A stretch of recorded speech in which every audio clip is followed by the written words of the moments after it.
Ladies and gentlemen, hey, hi, how you doing? Welcome back to the channel. Thank you so much for stopping by with the Modern Warfare 3 beta here. Obviously, we're all jumping in for the very first time, trying out the brand new guns that MW3 is offering. And so with that today, I wanted to break down the top 5 best setups currently in the beta, give you guys some good ideas as to what weapons you might want to start leveling up. There are a decent amount of weapon levels, surprisingly, for this beta. It does take a bit of time to get them to max rank and get all the necessary attachments unlocked. But if you're looking for some solid options to use, I got you covered here today. As we get into it, if you enjoy the video, if you find it helpful at all, do me a favor, drop a like on it. It would be seriously appreciated. And if you're new here, you want to guarantee we're always up to date with absolutely everything going on in the world of COD. Be sure to hit that subscribe button, turn on those post notifications. That way you'll always know whenever I post a new video. So initially here, as we get into the loadouts, I do want to cover the secondary perks, equipment, all that stuff here, because that obviously is a bit different this year. As far as secondaries go in multiplayer, I never really find myself running a serious one unless I'm going for camo challenges. Currently though, I've been using the Wasp Stinger. This is like a mini Uzi pistol. Basically, it's full auto. It's nice if you have to switch to it. The Renetti single shot, unless you have it akimbo, isn't really all that great. Then obviously the core is still locked if you hit max rank, but the Stinger's been decent. I haven't really leveled it up because I'm better off just picking up someone's weapon off the ground as a true secondary, so I don't really feel like that matters all that much in MP.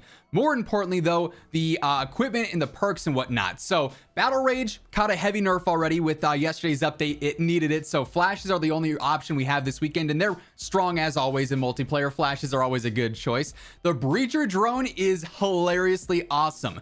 Think of a grenade or a bomb drone that just goes straight forward when you throw it. It's so good for clearing hallways, for getting a quick nade into maybe a room above you or something. Really good lethal. That said, Semtexes are also great as well as always, so either or there is going to be great. For field equipment, I'm always going for the munitions box just to keep that ammo count nice and solid there if you're going on streaks or whatnot. That's obviously going to be pretty clutch. And then we get the perks. So initially here, I am using the infantry vest. This is going to increase your tac sprint duration and reduces the refresh time, which obviously is huge for movement. And then outside of that, the other ones that we have available are engineer vest and gunner vest. And I don't feel like these are incredibly useful, at least for the current beta build. So infantry's been my go-to there. And then for my perks, initially I got the quick grip gloves. Scavenger, I mean, we got the muni box, that doesn't matter. And then commando, reload while sprinting is solid if you want that movement. But for me, the increased weapon swap speed is solid if you're someone who YYs a lot, or if you're carrying two primaries because you picked one up. I like the feel of that. But between quick grip and commando, you really can't go wrong there. The boots, this is a big one. Tactical pads are phenomenal because these increase your slide distance, and if you don't want to slide cancel and you just want that solid long slide, these are huge for breaking cameras in close range engagements or just for getting around cover.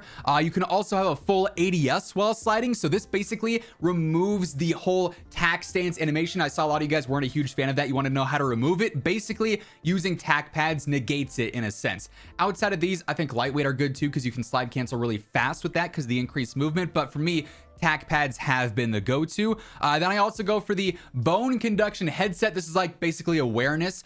You can hear enemy footsteps better, and I definitely noticed this while playing. There were certain situations where I could hear footsteps from much further away, so that's a solid one as well, and that's the same on every single loadout. But now getting into the actual attachments, the first gun we got here is the MTZ-556. This is a higher fire rate rifle, and honestly, it feels very solid.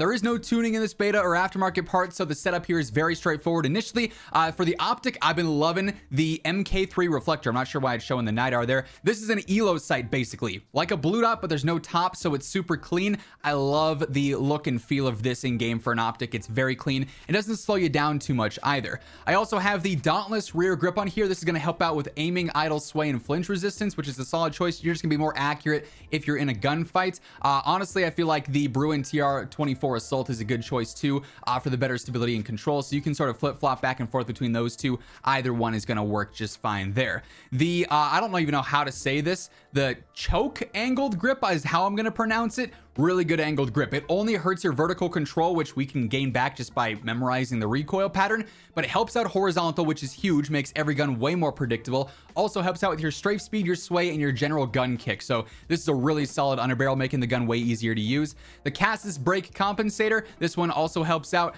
with horizontal control and stability, so that's nice and consistent. And then lastly on here, I've got the MTZ Clinch Pro barrel. Better velocity and range is really what I'm getting out of that, and the cons here are pretty irrelevant outside of the strafe speed, which we've already gained back elsewhere. So this is a pretty aggressive rifle, great for some mid-range fights, long range, you know, applicable on certain maps. Very low recoil, as are most guns in the game, but really liking the feel of this one. Next up, we have arguably the best gun in the game. It's the ACR, aka the MCW. This thing's a powerhouse in the rifle category.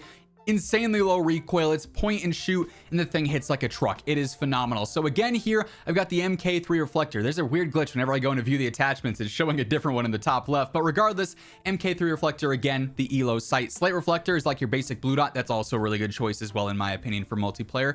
Here I've got the Talon X3 grip. This is for better gun kick control and basic recoil and stability, so just making an easy gun to use even easier, so you're gonna be deadly accurate with that. Again, here we've got the choke angled grip, same reasons as before, and same deal with the Casus Break muzzle as well. These are kind of like mainstays on my rifle setup right now, the muzzle and the underbarrel there, because they really do make the weapon shoot ridiculously straight. Then lastly, I've got the second line Mammoth heavy barrel. A mouthful, helps out with damage range and velocity and strafe speed, and only hurts your sprint to fire and your tack stance spread, which are pretty irrelevant stats on a rifle that you're using for mid to long range. So this setup is a laser beam if there ever was one. Probably my favorite main mid to long range primary in the game right now. Also, as we're going through the setups here, gotta give a quick shout out to my friends over at Gamer Advantage. You guys of course always see me wearing the frames because they're genuine game changers. If you're looking at screens for long periods of time, whether it is gaming, doing work, doing school, whatever the case may be, you need to get yourself a pair of these. They're going to reduce your eye strain and your headaches, so you can look at screens for longer periods of time and still feel upbeat and fresh. And they're going to help you sleep better at night, so you can wake up feeling nice and refreshed the next day as well, ready to do it all over again. If you're planning on grinding the beta or MW3 come launch, they're a game changer, like I said. Throw in code Immortal at checkout, you get yourself a nice little discount. Link for that'll be down below. Next up, we have what might be the best gun in the game, up there with the ACR, but this one's for close range. It's the Striker, aka the UMP45. And straight up, this thing feels exactly like the UMP from MW2 in the sense that it is a do-it-all SMG. Close range, you're good. Mid range, you're also good, surprisingly. Compared to the other subs, which have noticeable damage drop-offs, this thing's versatile for sure, and I love the feel of that. Again, here, I'm not a huge fan of the irons. They're not like the OG UMP. They're a little bit more, you know, obnoxious, I guess. So I'm going for the slate reflector once more, but use whatever optic or iron sights you're comfortable with. I've got the Lockman MK2 light stock. This is just going to help out that movement speed, make it more aggressive. Obviously, that's clutch for any SMG build on there. I've got the tack grip rear grip, which helps out with your tack stance spread. Don't really care too much about that because I don't use that, but sprint to fire is what we get out of that, which is what I'm really focused on there. I don't feel like you need any recoil control here, but for what it's worth, SAC and ZX would be a decent choice as well. I also go for the choke angled yet again here, just because it's working well. It doesn't really slow you down all that much. Then I go for the Striker long barrel. This is going to help out with velocity, range, and sway, which makes it more efficient in the mid-range. And really the hurting here, the cons, tack stance, hip fire, not really all that drastic when you use this in game. It just really brings that versatility and makes this thing an absolute laser beam as well. Close range, you can run and gun and fry. Mid range, you can beam players off of headies, out in the open. It doesn't matter. It's got good velo. Love the feel of this thing. It's a ton of fun to use. Now, setup 4 here features the SVA 545. This is basically the AN94, and what's really cool here is I have the Vault Edition somehow. I don't recall buying it, but I guess I have it. And if you have this, it gives you all the attachments right away, so I didn't actually have to max this one out. But I was testing out this build with it, and it feels phenomenal. And what's really cool about the SVA is the fact that you can actually go through and use the hyperburst feature like the AN94. Those first 2 bullets shoot way faster. So if you tap fire, 2 bullets, 2 bullets, 2 bullets. You can have an insane TTK in this game if you're able to hit shots consistently, which is a ton of fun. Here again, I got the Casus Break compensator. I actually use the XRK Edge BW4 hand stop, another mouthful there, for the underbarrel, strafe speed, ADS speed, sprint to fire, and movement speed. And it only hurts your hip fire and like your steadiness, which is not a huge deal here. It makes it a much more aggressive rifle, which I really like the feel of that. I got the Citadel rear grip here. This helps out with ADS speed and recoil. That's like a huge W. It's a 2-in-1 there. That's really clutch. I've got the Marquise X7 stock. This is the same thing as like from MW2, basically. Gun kick, sprint speed, movement speed, again, just making it even more aggressive, and those cons are pretty irrelevant for a rifle. And once more, I've got the ELO sight on there with the MK23 reflector. So definitely a unique weapon here. If you want to use full auto after the hyperburst, it's still good there, but using that hyperburst feature is a ton of fun too. And then lastly, here we've got the Rival 9, and you actually get this cool looking blueprint if you reach max level for this weekend, which is pretty cool. But this thing is the CX-9, and unlike the UMP, this is just a close-range SMG. Its mid-range isn't really all that impressive, but up close, it's got the insane movement speed, insane ADS speed, and it fries in the close range. This is a gun that I've actually got on my longest gun streaks with so far. Thing was feeling absolutely spicy. I love the iron sights in this case, so I don't use an optic. I go for the Rival Vice Assault Rear Grip. This is for better recoil control. It only hurts your sway, which is not really relevant on an SMG in those type of gunfights. The Sapphire 12 laser is going to help out with your ADS speed while jumping, which negates that sort of slowdown that Sledgehammer has in there, and your sprint to fire, so that's obviously really clutch. It also is visible at the hip, so you can still see where you're hip firing pretty well too. I got the BW4 hand stop on here yet again, same deal as over on the AN94 with the movement speed, the sprint to fire, and whatnot. I've got the Rival 38E fire starter barrel. Every attachment, it's a paragraph in this game. This is just straight up for better movement all around. Again, the cons aren't a huge deal in the close range fights whatsoever. And then lastly, I've got the flash hider on here for better recoil and gun kick. It hurts your ADS a little bit, but we've got that back in other situations, and it's already snappy as is. Like, this thing is super, super aggressive. Really love the feel of this for those close range engagements.